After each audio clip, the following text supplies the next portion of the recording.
Welcome to the introduction to Granny Square Turnabout Stamp Set and Die.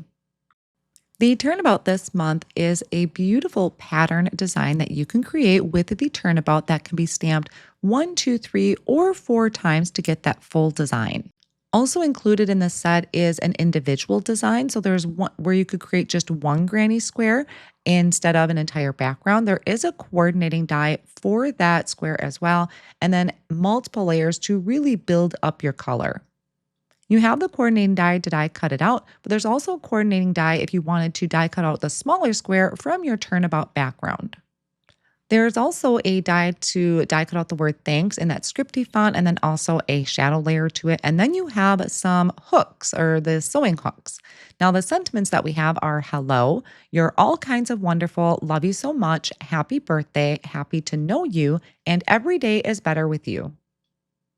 Now, you can do a monochromatic. You could stamp your background maybe just 1 or 2 times, or you can get really colorful like I did here in some of these backgrounds where I was experimenting with colors. Let's go ahead and create a design. So I already have my turnabout lined up in my Misty stamping tool, and I have my turnabout jig here. This is white cardstock that's 4¼ by 5½, and I'm placing that on my turnabout jig in a landscape orientation. I always have my numbers up in that top right-hand corner. This is number 1, and I'm stamping that first layer in Nectar ink. My poor Nectar ink does need to be refilled, so I did have to stamp it multiple times. Now, the second turn, you want to make sure you turn your turnabout jig to the number 2 in the top right-hand corner. The second color I stamped is grapefruit. I turned my jig, so the 3 is in the top right position.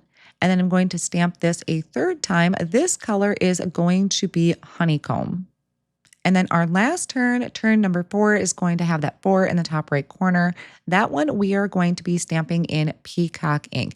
And I do thoroughly clean my stamp set in between each of these colors. I like to use a baby wipe and then sometimes even come in with a stamp cleaner if I really want to make sure I'm not transferring a color.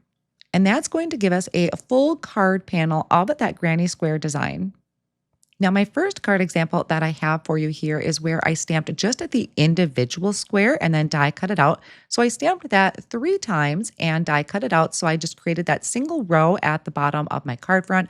I have those sewing hooks kind of tucked behind, and the colors I used for that were Nectar, I believe it was Clementine, Pimento, Brickyard, and Midnight. The next card that I have to share with you is actually one I created from an accident. So when I was trimming down a background, I had messed up, but there were some strips that I had die cut out, and I thought they looked really neat just cut into these thin 1/4-inch strips. So I layered those down at the bottom of my cardstock. Again, a lot of white space going on those card fronts, but then I'll finish it off with using the full background panel, which I did trim down to be about 3¾ by 5 inches. I used pebble cardstock in the background to kind of tone that down just a little bit, and then added the die cut thanks to the front. And there we have the introduction to the Granny Square Turnabout stamp set and dies. A lot of fun, colorful patterns that are just waiting to be stamped out. These products can be found over at concord9th.com. Thanks for watching.